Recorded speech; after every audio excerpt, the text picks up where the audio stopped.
Raised among fine wines and promises of power, he believed in the world he was meant to inherit. But when he uncovered who lurked in the shadows of his wealth, everything changed. Now, caught between alliances and betrayals, he must decide where his loyalty truly lies. Welcome to our channel. Before we begin, please like and subscribe so we can continue creating stories like this one. At the majestic Westbrook estate, located on the outskirts of Lakeside, Arizona, the afternoon sun bathed the gardens while the servants prepared the table for the family dinner. A gentle breeze moved the silk curtains in the main hall, where Matthew Westbrook, 32 years old, slid his fingers across the keys of the grand piano. Despite his blindness, he played with a precision that seemed to defy his condition. "Matthew, Mom says dinner will be ready in half an hour," announced his younger brother Jason, entering the hall with firm, confident steps. At 29, Jason was everything the aristocratic American family wanted to show the world. Handsome, charismatic, brilliant in business, and above all, with perfect vision to lead the family's real estate empire and the prestigious Westbrook Foundation. "Thanks, Jason, I'll finish this piece and get ready," Matthew replied without stopping playing. His eyes, a dull brown, looked toward nowhere while his hands continued creating melodies that filled the room. Jason poured himself a whiskey and observed his brother with a mixture of compassion and relief. Since Matthew had lost his sight, at 12 due to hereditary retinitis pigmentosa, the family had subtly restructured their expectations. The firstborn's destiny had been silently transferred to him, the second son, without the need for words or formal declarations. "Will you attend the Foundation's charity gala tomorrow?"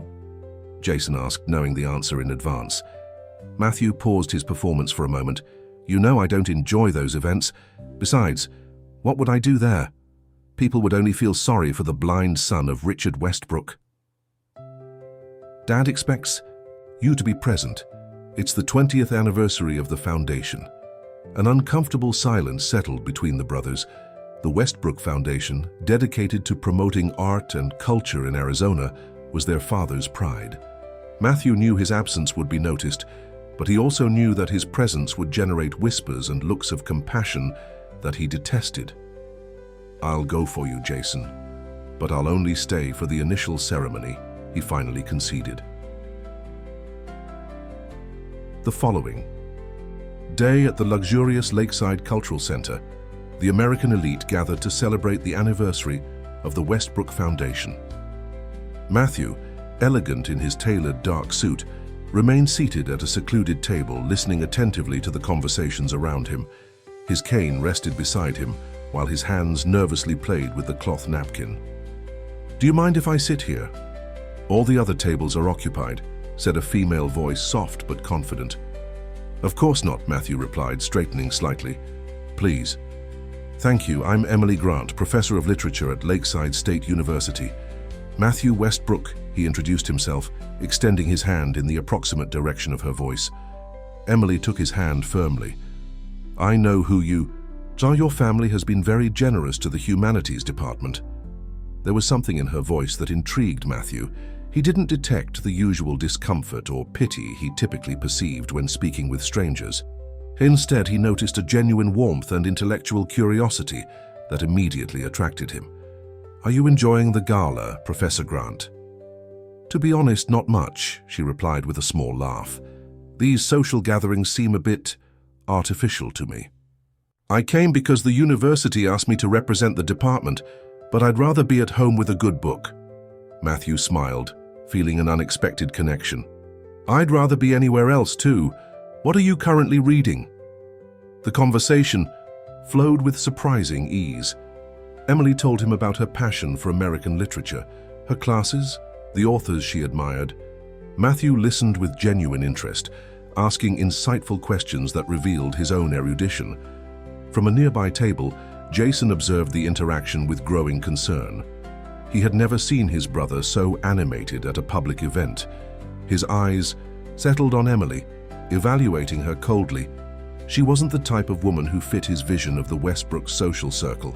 Her dress, though elegant, lacked the ostentatious shine that characterized the ladies of American high society.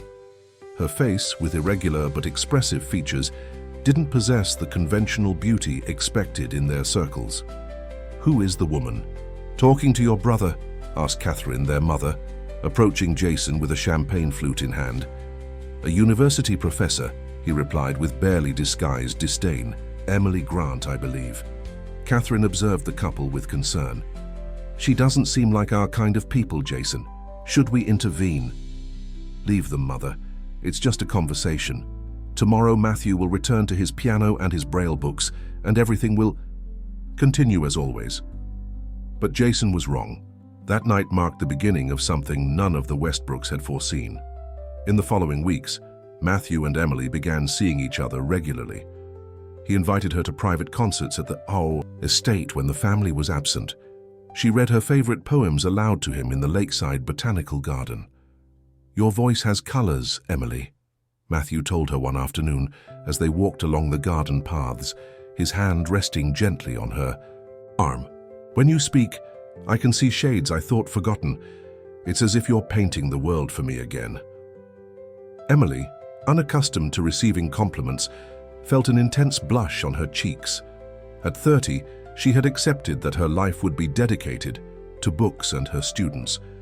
Her appearance, which many considered too serious or plain, had relegated her to the background in the romantic realm.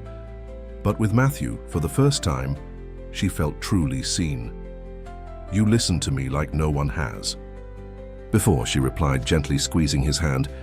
"You don't just hear my words, but also what's behind them." Their relationship grew in secret, away from the inquisitive gazes of lakeside society and the Westbrook family. They met in discreet cafes, exchanged letters and phone calls. Matthew rediscovered a part of himself he thought lost, his ability to connect with the outside world without feeling judged or pitied. One afternoon, while enjoying tea in the backyard of Emily's home, a modest but cozy space filled with books and plants, Matthew made a decision that would change the course of their lives. "I want you to be my wife, Emily," he said firmly, holding her hands in his. "With you, I've learned that true vision isn't in the eyes, but in the heart." The marriage proposal took Emily by surprise. Her hands trembled slightly in Matthew's as she tried to process what she had just heard. "Matthew, are you sure?" she asked, her voice breaking. "Your family and society, I'm not what they expect for you." He smiled, his face illuminated by a determination Emily had never seen in him before. "For the first time in my life, I'm absolutely sure of something. I don't care what they expect of me. I care about what I want, what I feel, what I need, and I need you, Emily." That afternoon, they sealed their engagement with a kiss that tasted of promises and fear, hope and uncertainty. Both knew they would face obstacles, but neither imagined the magnitude of the storm that was approaching. The news of the engagement reached Westbrook Estate like an unexpected hurricane. Richard Westbrook, patriarch of the family, immediately summoned his eldest son to his office. The imposing 60-year-old man, whose silver hair and distinguished bearing commanded respect in any power circle in America, was standing by the window when Matthew entered. "Is what your mother told me true?" he asked without preamble. "You're engaged to that professor?" Matthew stood tall, his cane firmly planted on the floor. "Her name is Emily Grant, Father, and yes, we're getting married." "Have you lost your mind as well as your sight?" Richard's voice thundered through the room. "How do you expect the family to accept a woman of her position? What will our friends, our partners say?" "I don't care what they say," Matthew replied with a calmness that surprised even himself. "For the first time since I lost my sight, I've found someone who sees me as I am, not as a burden or an object of pity." The silence that followed was more eloquent than any response. Finally, Richard spoke with a contained voice. "Do what you want, Matthew, but don't expect this family to support such an impulsive decision." The news of the engagement leaked to the press with suspicious speed. The Lakeside Herald published an article titled "The Blind Heir of the Westbrooks Jews his wife outside his social circle." The insinuations about Emily's motivations were barely veiled. They referred to her as opportunistic and calculating, suggesting she saw Matthew as a social ladder. "Don't pay attention to them," Matthew told Emily, when she, with tears in her eyes, read him the article over the phone. "This is precisely why I want to get away from that world. It's toxic, superficial, cruel." Emily wiped away her tears, grateful that Matthew couldn't see her distressed face. "It's not for me, Matthew. I'm worried about what this will do to you, to your relationship with your family." "You are my family now," he replied firmly. The wedding was held 3 weeks later in a small chapel on the outskirts of Pine Haven, a charming town near Lakeside. The ceremony was intimate, with just a few close friends of Emily's and, to everyone's surprise, the presence of Catherine Westbrook, who attended without her husband or younger son. "I don't share Matthew's decision," Catherine confessed to Emily during the modest reception. "But he's my son and I'm not going to turn my back on him." The absence of Richard and Jason was a clear message to Matthew. His choice had created a family rift that seemed unbridgeable. Far from the luxury of Westbrook Estate, Matthew and Emily began their married life in a simple but charming house in the historic center of Lakeside. Money wasn't a problem for them. Matthew had a trust fund established by his grandfather that provided financial independence. However, the shadow of family and social disapproval pursued them like a silent ghost. Adaptation wasn't easy for either of them. Emily, accustomed to her solitude and academic routines, had to learn to share her space and time. Matthew, used to the constant care of the estate's servants, had to develop an independence he had never needed before. But together, they found a rhythm, a dance of mutual learning and discovery. Emily learned to be his eyes when he needed it, without making him feel dependent. Matthew learned to value his wife's brutal honesty, so different from the empty flattery he was used to. "Are you happy?" she asked him one night as they lay in the hammock on the patio, listening to the night sounds of the city. Matthew caressed her hair tenderly, "More than I ever imagined possible." "And you?" "Sometimes I'm afraid," Emily confessed, "afraid of not being enough, that one day you'll regret choosing someone like me." "Someone like you?" Matthew sat up slightly. "Emily, I chose the most authentic, intelligent and brave person I've ever known, the only person who has made me feel complete since I lost my sight. Never doubt your value to me." For 6 months, they lived in a bubble of quiet happiness. Emily continued teaching at the university, while Matthew worked on composing musical pieces and occasionally collaborated as a consultant for cultural programs accessible to the visually impaired. Their life together was simple but fulfilling, away from the spotlight and expectations of American high society. But fate had other plans for them. One Sunday morning, while having breakfast on the patio, the phone rang insistently. It was Catherine, Matthew's mother, with news that would drastically change the course of their lives. "Your father has suffered a heart attack, Matthew," she announced with a trembling voice. "He's stable, but the doctors say he needs absolute rest. He won't be able to continue at the helm of the business or the foundation for an indefinite period." Matthew felt the ground moving beneath his feet.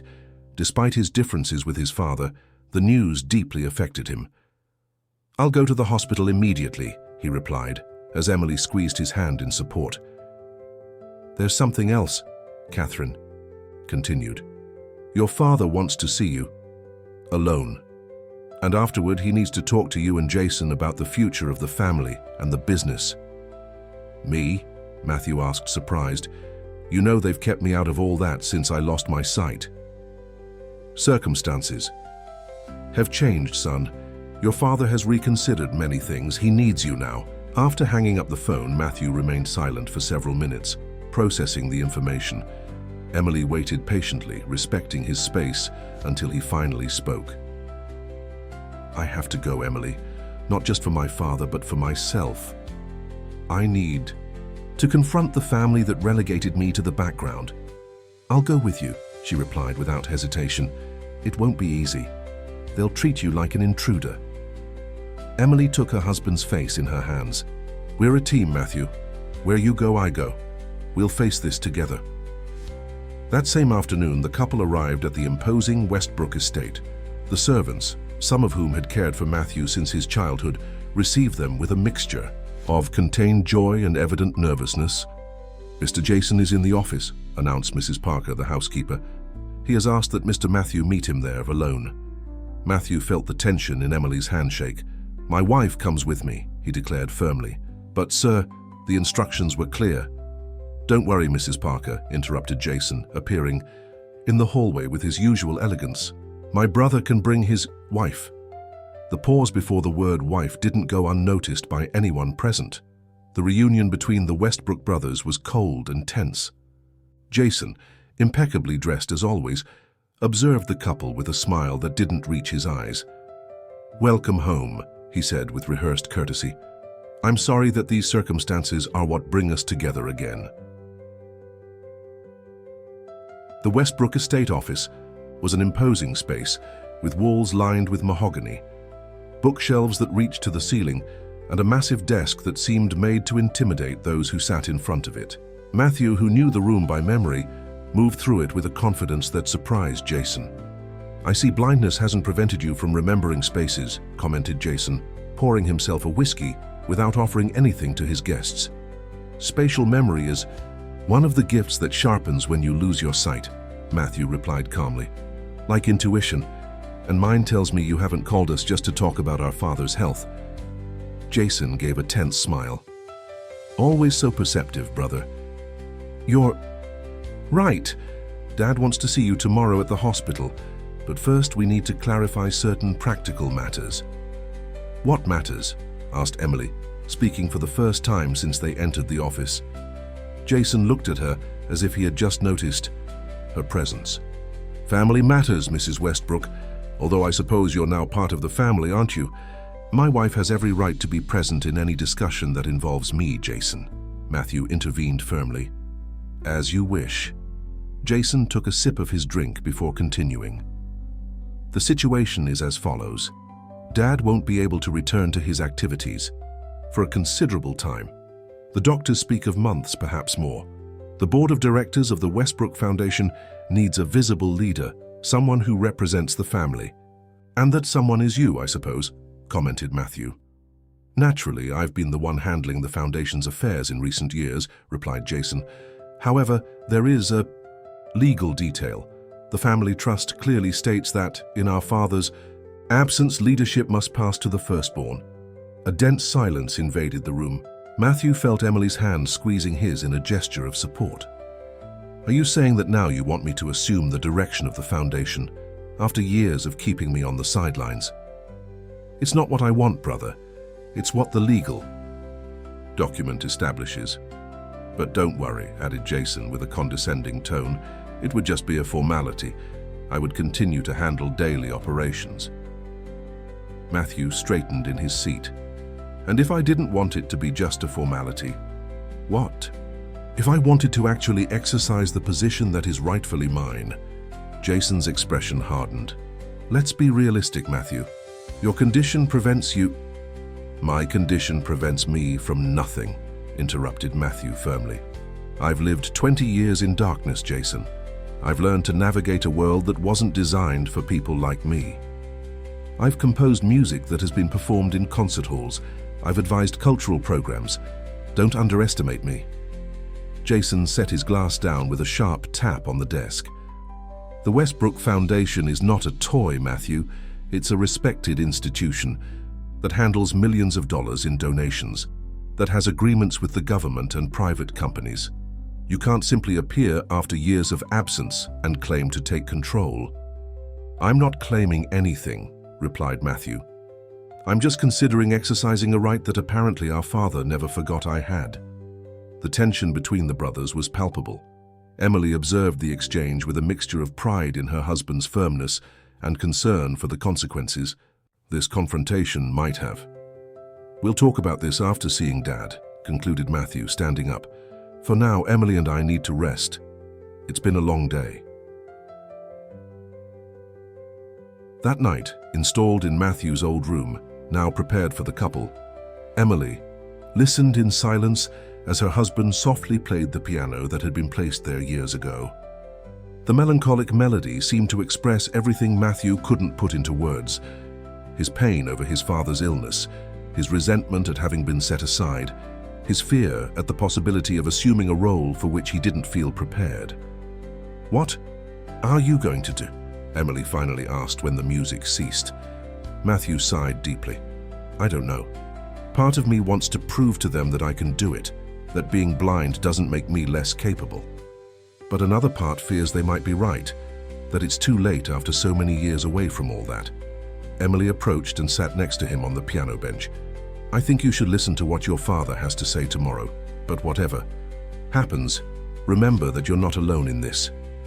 The next morning, Lakeside Memorial Hospital received Matthew with a solemn silence. The doctors and nurses, aware of who he was, treated him with a deference that made him uncomfortable. Emily discreetly guided him through the corridors to the private suite where Richard Westbrook was recovering. "I'll wait here," she said, stopping in front of the door. "Your father wants to talk to you alone." Matthew nodded, squeezed her hand one last time, and entered the room alone. The smell of antiseptic and medications hit him immediately, mixed with his father's characteristic perfume, an expensive fragrance he had always associated with authority and power. "Matthew, my son," Richard's voice sounded weak but clear. "Come closer." Matthew advanced confidently to the bed, guided by his father's voice. He felt Richard's hand, now thinner and frailer, seeking his. "Sit down. We have much to talk about and little time." "How are you feeling, father?" asked Matthew, sitting in the chair next to the bed. "Like a man who has received a warning from destiny," replied Richard with a small laugh that ended in a cough. "The doctors say I'll recover, but that I must change my lifestyle. No stress, no long work days. I'm glad to hear you'll recover." "Matthew, I've made many mistakes in my life," continued Richard, surprising his son with this unexpected confession. "But perhaps the greatest was setting you aside from the path that was rightfully yours by birth." "Father, there's no need to—" "Let me finish," interrupted Richard. "When you lost your sight, I thought I was protecting you by keeping you away from the pressures of the family business. I told myself it was best for you, but the truth is it was also more convenient for me. It was easier to trust Jason, who could see, than to adapt our world to include you." Matthew remained silent, absorbing his father's words. "Now I see how unfair I was," continued Richard. "I made you a stranger in your own family. I denied you your place.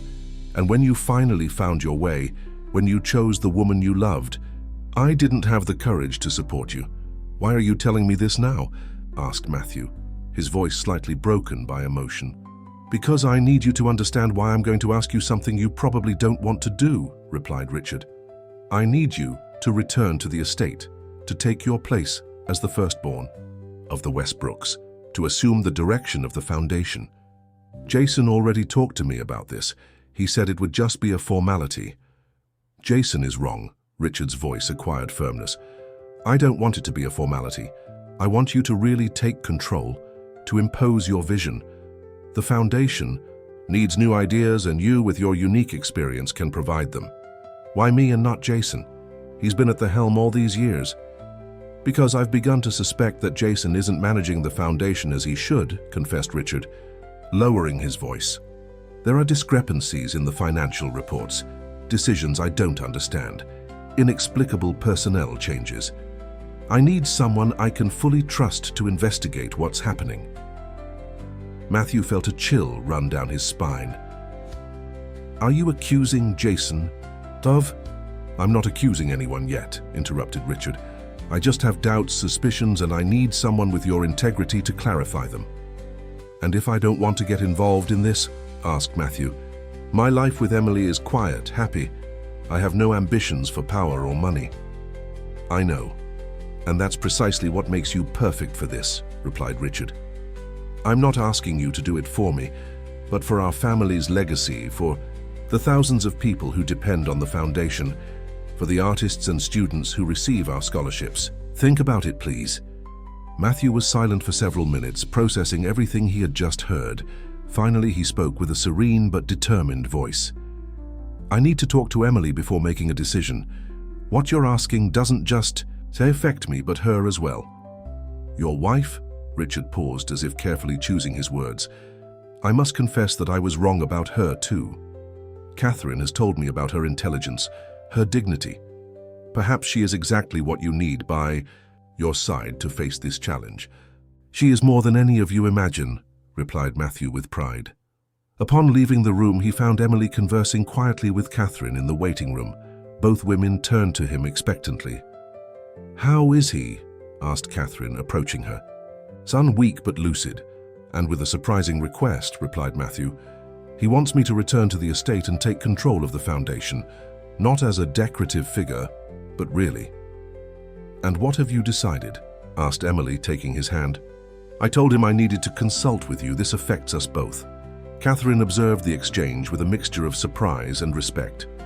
The woman she had considered inadequate for her son proved to be a partner in the deepest sense of the word. "I'll leave you alone to talk," she said, excusing herself discreetly. Once alone, Emily guided Matthew to some secluded seats. "What do you want to do?" she asked directly. "Part of me wants to reject the offer and return to our quiet life," confessed Matthew. "But another part feels that I should do it, that it's my opportunity to prove my worth, to recover what was denied to me for so long. There's another consideration," he added in a lower voice. "My father has suspicions about Jason's management. He believes there could be irregularities in the handling of funds." Emily absorbed this information carefully. "That's a serious accusation. Do you have any reason to believe him?" "My father may be many things, but he's never been a man who makes accusations lightly. If he has doubts, it's because he's seen something." "And he wants you to investigate your own brother?" asked Emily, concerned. "He wants me to discover the truth, whatever it may be," replied Matthew. "And to be honest, I'm intrigued. Jason has always been the perfect son, the brilliant executive. If there's something more behind that facade, perhaps I should know it." "If you decide to accept, you know it won't be easy," warned Emily. "Jason won't cede control without a fight, and American high society won't accept me overnight as the wife of the director of the Westbrook Foundation." Matthew smiled and caressed her cheek. "That only gives me more reasons to do it. Imagine the faces of all those snobs when they have to address you as Mrs. Westbrook at charity galas." Emily couldn't help but laugh at the image.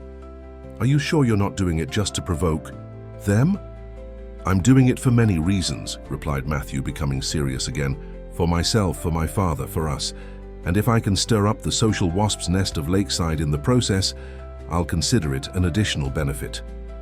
"Then I guess we should start packing," concluded Emily, with a mixture of determination and apprehension. 3 days later, Matthew and Emily permanently moved into Westbrook Estate. The news of the firstborn's return and his assumption as interim director of the Westbrook Foundation spread quickly through the social and business circles of America. The offices of the Westbrook Foundation occupied a restored historic building in downtown Lakeside, a few blocks from City Hall. Matthew's first day as interim director began with a general meeting that Jason had organized with evident reluctance. "Good morning, everyone," greeted Matthew, as Emily discreetly guided him to the podium in the main boardroom. In front of him, 30 employees awaited expectantly, many of them visibly uncomfortable with the situation. "I know my arrival represents an unexpected change for all of you, but I want to assure you that my intention is to work as a team to continue and strengthen the Foundation's mission." From a corner of the room, Jason observed with a tense smile that didn't reach his eyes. Beside him, Victoria Sanders, the elegant public relations director who had been working closely with him for years, took notes with an inscrutable expression. "My wife, Dr. Emily Grant, will be collaborating with me as a special advisor," continued Matthew, provoking murmurs among those present. "Her academic experience will be invaluable in reviewing and improving our educational and cultural programs." The meeting proceeded with formal introductions and general explanations about the transition. At the conclusion, Jason approached the couple with studied cordiality. "Impressive speech, brother," he commented. "You almost convince me that you know what you're doing." "I have much to learn, it's true," replied Matthew calmly. "I hope to count on your support and knowledge during this transition." "Of course," Jason placed a hand on his brother's shoulder. "I'm at your disposal. Although you should know that directing the foundation is a bit more complicated than playing the piano." Before Matthew could respond, Victoria approached the group. "Mr. Westbrook," she addressed Matthew formally, "I've prepared a dossier with current projects and pending commitments. If you agree, we could review it now in your office." "Excellent idea, Victoria," replied Matthew.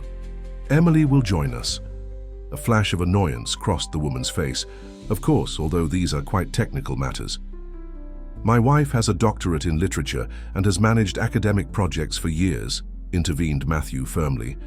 "I'm sure she can follow the conversation." In the spacious office that now belonged to Matthew, the tension was palpable as Victoria meticulously presented each project.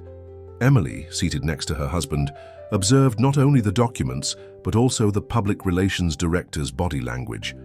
"This is our most recent project," explained Victoria, moving to a new section of the dossier that Emily read quietly to Matthew. "A collaboration with the National Council for Arts and Culture to restore archaeological sites in Pine Valley. The assigned budget is $12 million. $12 million, asked Matthew, frowning. "That seems like a considerable sum for restoration. Could I see the detailed breakdown of costs?" An almost imperceptible pause. "Of course, I didn't include it in the dossier, but I can have it sent to you tomorrow." "I'd like to have it today, if possible," insisted Matthew. "And I'd also like to review the financial reports from the last 2 years. Complete, please." "That will take time to compile," Victoria began. "I'm sure the finance department has those reports at hand," interrupted Matthew gently. "Hey, it's not an unusual request from the Foundation's director, is it?" The exchange left Victoria visibly disconcerted. She promised to send the requested information and withdrew with barely disguised haste. "I don't trust her," commented Emily once they were alone. "There's something in her way of speaking, as if she were measuring every word." "She's been Jason's right hand for years," replied Matthew thoughtfully. "If there are irregularities, as my father suspects, she must be aware of them." The following days were an intense immersion process for both of them. Matthew, determined to prove his ability, worked tirelessly to understand every aspect of the Foundation.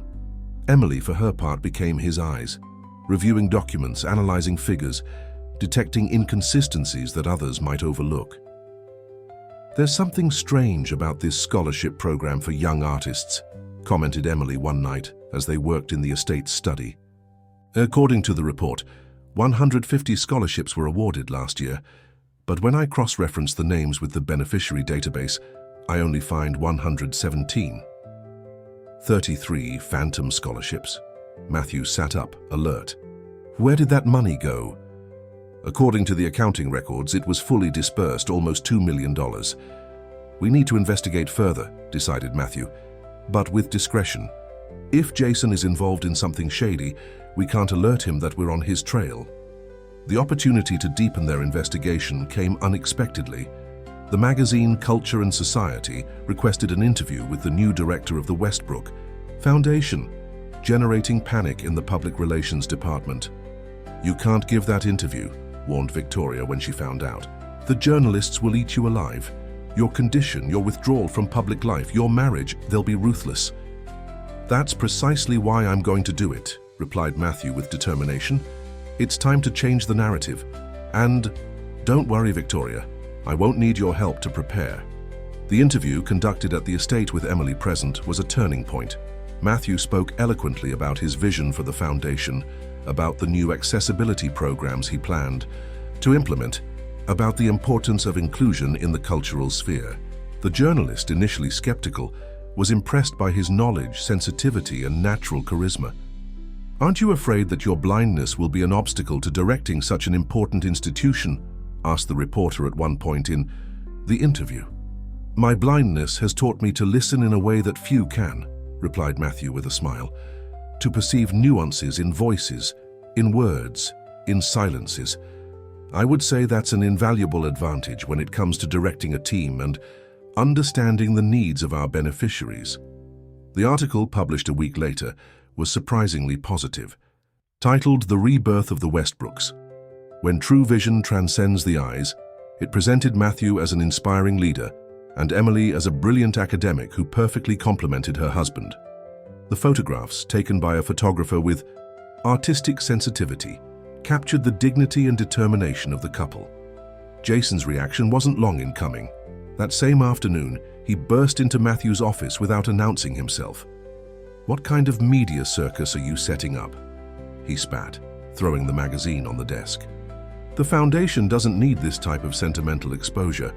It needs to be seen as a serious institution, not as the redemption project of a blind man and his inadequate wife." Matthew visibly tensed at the insult to Emily. "Watch your words, Jason. You're talking about the academic director of the foundation, and more importantly, my wife." "Academic director?" Jason let out an incredulous laugh. "Since when does that position exist?"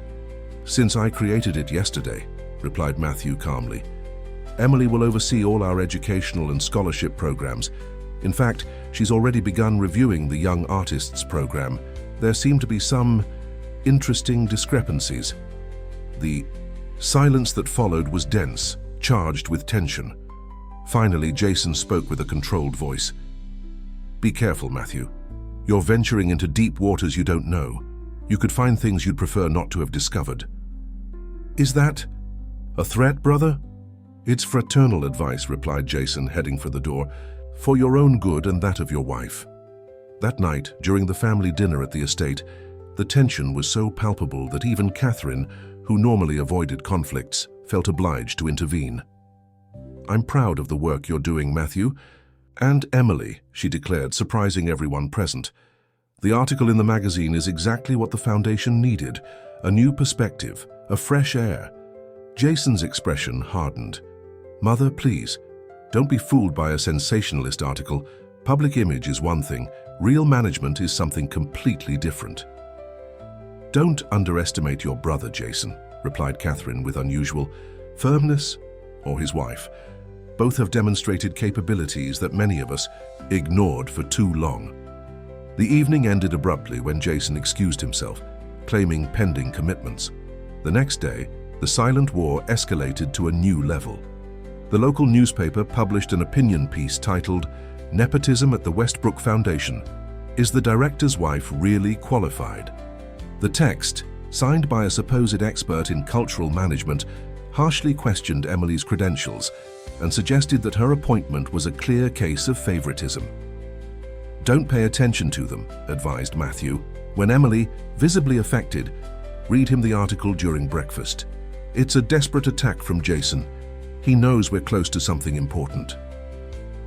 "It's not just the article," replied Emily with a tense voice. "This morning I received a call from the university. Someone has been investigating my academic history, looking for inconsistencies, talking to former colleagues. They're trying to discredit me professionally." Matthew hit the table in frustration. "This has gone too far. It's time to confront Jason directly."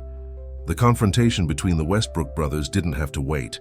That same afternoon, while Matthew was working in his office, the door opened abruptly, and Jason entered like a storm, accompanied by Victoria. "What do you think you're doing?" demanded Jason, his voice barely containing his fury. "You just cancelled the Pine Valley project without consulting me. $12 million, Matthew. 3 years of negotiation work with the government." Matthew remained serene, his hands crossed on the desk. "I haven't cancelled it, Jason. I've temporarily suspended it until I can review the complete budget. As I mentioned before, it seems excessive for the scope of the project." "You have no idea what you're talking about," replied Jason, approaching threateningly. "There are agreements, commitments with powerful people. You can't simply freeze $12 million on a whim." "Powerful people?" Matthew tilted his head, interested. "The project is supposedly a collaboration with a public institution. What powerful people are you referring to exactly?"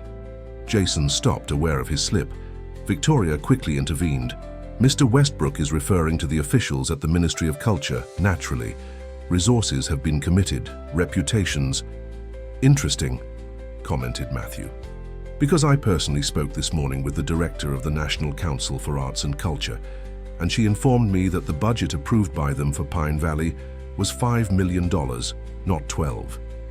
She also mentioned that they were surprised by our request for additional funds 2 months ago." The silence that followed was revealing. Matthew continued, his voice quiet but firm. "Victoria, Could you explain to me why our records show a budget of 12 million when the government counterpart only approved 5? And where were those additional 7 million going to end up? There are operational expenses, logistics, contingencies. Victoria began to explain, but her voice lacked conviction. All of that is already contemplated in the original 5 million, replied Matthew. I know because I reviewed the project line by line with Emily. It's amazing what you can discover when you really study the documents, don't you think? Jason took a step toward his brother, his voice now dangerously low. You have no idea what you're getting into, Matthew. There are aspects of this foundation that escape your understanding. On the contrary, replied Matthew, rising to face his brother, I think I'm beginning to understand perfectly. First the phantom scholarships, now projects with inflated budgets. I wonder what else I'll find if I keep looking. You should focus on giving inspiring speeches and leave financial management to those who know how to handle it, spat Jason. You mean handle it as you've been doing? Diverting funds? Creating fictitious projects? Using a charitable foundation as your personal piggy bank? The words hung in the air, a direct accusation that could no longer be ignored. Jason looked at his brother with a mixture of rage and something else, fear perhaps. You have 24 hours to submit your resignation, he finally declared, regaining his composure. Otherwise, I'll be forced to bring to the board of directors certain concerns about your ability to direct the foundation, and about the suitability of your wife for any position within the institution. Are you threatening me, Jason? I'm giving you a dignified exit, brother. Take it. With those words, Jason and Victoria left the office, leaving Matthew alone with the weight of the confrontation. Minutes later, Emily entered hurriedly. I heard shouting. What happened? Matthew related the discussion to her as she listened with growing concern. You were right about the Pine Valley project, he concluded. There was a discrepancy of $7 million that they couldn't justify. And now, what? Asked Emily, taking his hands. Now we have 24 hours to gather all the evidence we can, replied Matthew with determination. Jason is desperate, which means there must be more irregularities than we've discovered so far. We need to find them all. That night, while the estate slept, Matthew and Emily worked tirelessly in their room, now converted into an improvised operations center. They had discreetly requested a trusted employee from the finance department to provide them with all the digital files from the last 5 years. There's a pattern, observed Emily after hours analyzing documents. Almost all the important projects have budgets inflated by between 30% and 40%. The additional money is justified with external consultancies or vaguely defined operational expenses. Can you identify where that money goes? Asked Matthew, massaging his temples. That's the interesting part. All consultancies are paid to different companies, but when I investigated their commercial records, all were established in the last 6 years and share the same fiscal address in Miami. Shell companies, concluded Matthew. Jason has been channeling foundation funds through fictitious consultancies. The question is, for what? The answer came unexpectedly the next morning. Catherine Westbrook entered the couple's room unannounced, her face pale and her hands trembling, holding an envelope. I need to talk to you, she said, closing the door behind her. About Jason. Matthew sat up in bed, alert. What's happening, Mother? Last night, after the argument you had with him, Jason returned to the estate very upset. He was on the phone for hours in his office. Normally, I wouldn't listen to other people's conversations, but he was so upset that he was shouting. He mentioned something about closing all accounts in Panama and transferring everything to the Cayman Islands. Emily and Matthew exchanged looks of astonishment. Accounts in Panama, repeated Matthew. There's more, continued Catherine. This morning, very early, I found this in the printer in the office. She handed the envelope to Emily. It seems that Jason was so upset that he forgot to collect what he printed. Emily opened the envelope and extracted several documents.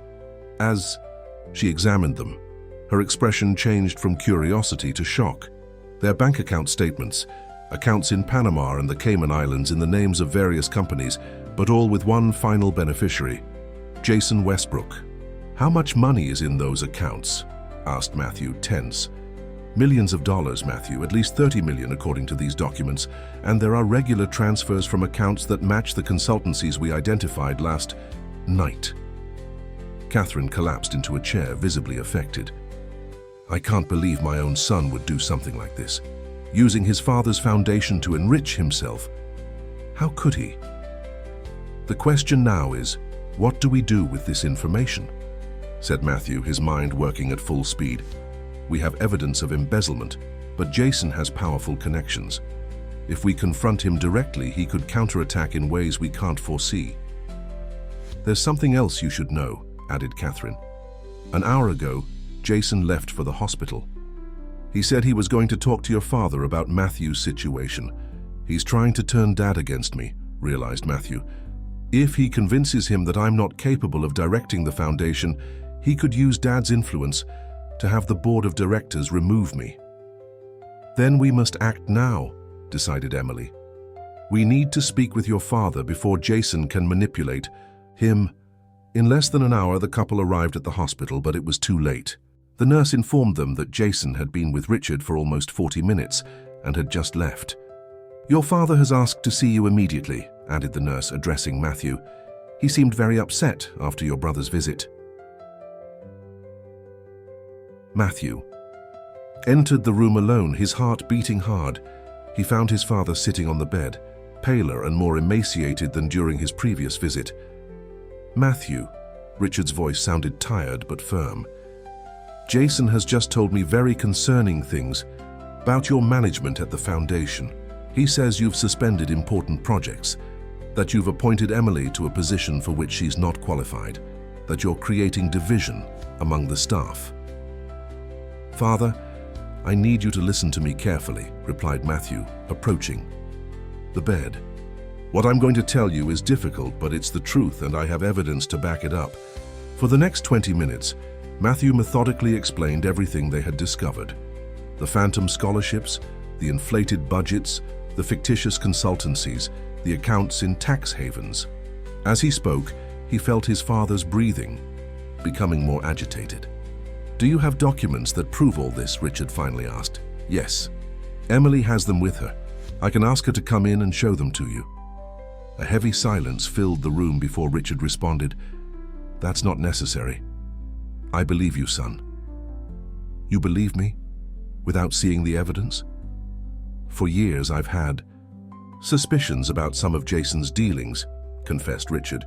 Small inconsistencies I noticed, explanations that never fully convinced me. But I didn't want to see the truth because I was too proud of him, too invested in the image of the perfect son I had built. Richard took Matthew's hand.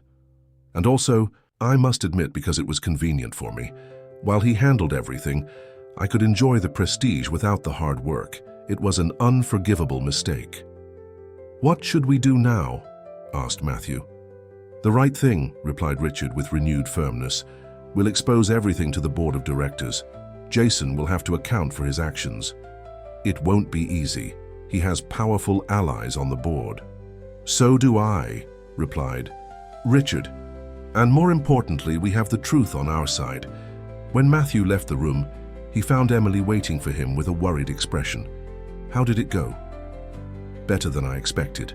My father believes me and is willing to confront Jason alongside us. There's something you should know, said Emily, showing him her phone. While I was waiting, I received an anonymous email with this attached file. What is it? An audio recording. It seems to be a conversation between Jason and Victoria.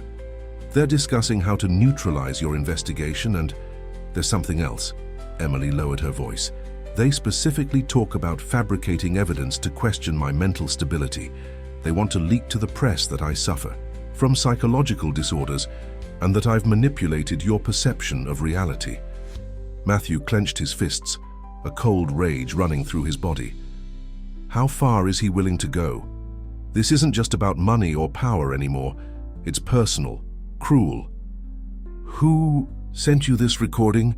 Asked Matthew after listening to the complete audio, his voice tense with indignation. The sender appears as a friend at the foundation. Whoever it is, they're on our side, but afraid to identify themselves. This changes our strategy, decided Matthew. We can no longer wait. Jason knows we're after him and is willing to destroy your reputation to save himself." They left the hospital with a plan in mind. While driving back to the estate, Emily made calls, organizing an emergency meeting of the Foundation's Board of Directors for the next morning. Matthew, for his part, dictated detailed notes about everything they had discovered, preparing for the most important confrontation of his life. Upon arriving at the estate, they found Catherine waiting for them in the foyer, her face tense with concern. "Jason has been meeting with Victoria and 2 other men I didn't recognize in his office," she informed them in a low voice. "I heard fragments. They're preparing something for tomorrow." "So are we, Mother," replied Matthew, "and now we have something that might give us the definitive advantage." That night, as tension accumulated in the estate like electricity before a storm, Matthew and Emily worked until dawn, preparing their case, organizing the evidence, anticipating Jason's possible defenses. At 6 in the morning, exhausted but determined, they prepared for the battle that awaited them. "Whatever happens today," said Matthew, taking his wife's hands, "I want you to know that these months by your side have been the most fulfilling of my life. You gave me back something I thought I had lost forever, the ability to see myself as someone complete, valuable, capable. And you taught me that true beauty isn't in the eyes of the beholder, but in the heart of the one who loves," replied Emily, kissing him softly. "We're in this together, until the end." The Westbrook Foundation boardroom had never witnessed such tension. At 9 o'clock sharp, the 12 members of the board of directors took their seats around the imposing mahogany table. At one end, Jason Westbrook projected confidence, flanked by Victoria Sanders and 2 severe-looking lawyers. At the other, Matthew waited serenely with Emily to his right and Catherine, to everyone's surprise, to his left. Mr. Arthur Montgomery, chairman of the board and old friend of the family, opened the session with evident discomfort. "Members of the board, we have convened today at the urgent request of our interim director, Matthew Westbrook, who has requested to present a special report on the financial management of the foundation." "Before my brother begins with his theories," interrupted Jason, his voice distilling sarcasm, "I would like to point out that I have prepared a detailed report on his brief and irregular management, a report that clearly demonstrates his incompetence for the position and the risks he represents for the institution." "If I may, Mr. Montgomery," intervened Matthew calmly, "I suggest that I be given the floor first, considering that I was the one who called this extraordinary meeting." Mr. Montgomery nodded. "Proceed, Mr. Westbrook." Matthew stood up, leaning slightly on the desk. "Distinguished members of the board, I appreciate your presence today. What I'm about to present is not easy, but it's necessary to safeguard the integrity of this foundation and my family's legacy." With a clear and firm voice, Matthew began to methodically expose the irregularities they had discovered. Emily simultaneously projected documents, account statements, emails, and accounting records that supported each of his claims. The evidence was overwhelming. For years, Jason had used the foundation as a vehicle to divert funds to personal accounts in tax havens. "As you can see in this document," continued Matthew, as Emily projected an account statement, "the transfers to supposed external consultancies coincide exactly with the deposits to these offshore accounts controlled by my brother. We're talking about more than $30 million in the last 5 years." A murmur of astonishment ran through the room. Jason, who had begun the meeting with arrogance, now shifted uncomfortably in his seat, whispering furiously with his lawyers. "These are serious accusations without foundation," he finally responded, regaining his composure. "Documents that may have been manipulated by someone without experience in corporate finance. My brother, with all due respect, doesn't have the technical capacity to correctly interpret complex financial statements, and his wife, although respectable in her academic field, doesn't possess this experience either." "I anticipated this response," replied Matthew serenely. "That's why I requested the independent assistance of Deloitte to verify our findings. Their preliminary report confirms our conclusions and is available to all of you." The blow was devastating. Several board members, experienced executives from the American business world, were now reviewing the documents with growing alarm. "But there's more," added Matthew, with a gesture toward Emily, who nodded and played the recording they had received anonymously. The voices of Jason and Victoria filled the room, openly discussing how to fabricate evidence to discredit Emily, suggesting leaking false information to the press about supposed psychological disorders, even planning to hire specialists who would testify about her negative influence on Matthew. "This recording," explained Matthew when the audio ended, "was sent to us by someone within the foundation concerned about the direction events were taking. It demonstrates not only the financial fraud, but the willingness of Jason and his collaborators to defame and destroy reputations in order to cover up their crimes." Jason stood up abruptly, his face distorted by fury. "This is a trap, a manipulated recording, surely edited to incriminate me. It's the word of a blind and resentful man against years of my impeccable management." "Impeccable?" Catherine Westbrook's voice resonated unexpectedly. The elegant woman, normally reserved in business matters, rose with dignity. "My younger son has been systematically stealing from the foundation that his father built with so much effort. And when he was discovered, he resorted to despicable tactics to protect himself. Mother, please don't let them manipulate you," pleaded Jason, his confidence visibly crumbling. "I have this to add to the evidence," continued Catherine, ignoring Jason's plea. She extracted a small notebook from her purse and handed it to Mr. Montgomery. "For years, I've kept a detailed record of conversations, strange behaviors, unexplained expenses, small things that disturbed me, but that I preferred to ignore because I didn't want to see the truth. I can no longer lie to my conscience." The room fell silent as Mr. Montgomery reviewed the notebook, his expression becoming graver with each page. Finally, he looked up at Jason, who now seemed diminished, cornered. "Mr. Westbrook," he addressed Jason with distant formality, "in light of this evidence, I am obliged to request your immediate resignation from any position in this foundation, and to convene a complete forensic audit of all accounts and operations under your management." "You can't do this to me," exclaimed Jason, hitting the table. "I've dedicated my life to this foundation. Everything I've done has been for the good of the family, to maintain our status, our influence." "What you've done is betray everyone's trust," replied Matthew with sadness in his voice. "Our fathers, our mothers, the society that trusted in the integrity of our foundation. And most painful for me, you betrayed the bond that united us as brothers." The board voted unanimously for Jason's immediate dismissal and Matthew's ratification as permanent director of the foundation. They also approved initiating legal actions to recover the diverted funds and presenting all evidence to the corresponding authorities. As the board members left the room, Jason approached Matthew, his arrogance completely vanished. "Are you satisfied now? You've destroyed everything I built." "No, Jason, you destroyed it yourself," replied Matthew firmly but without malice. "I just hope that someday you can understand the difference between building an empire based on lies and creating something genuinely valuable based on principles." In the following weeks, the transformation of the Westbrook Foundation was profound.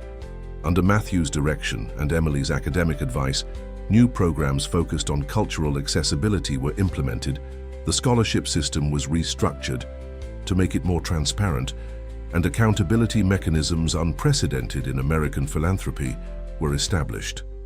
The press, which had initially been hostile toward the couple, now published laudatory articles about the silent revolution they were carrying out.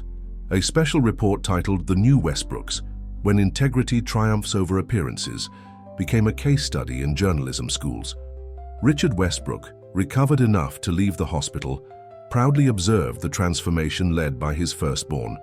On a quiet afternoon in the estate gardens, while Emily read Walt Whitman's poetry aloud to both of them, the patriarch took his son's hand. "I always knew there was something special about you, Matthew," he confessed with an emotional voice.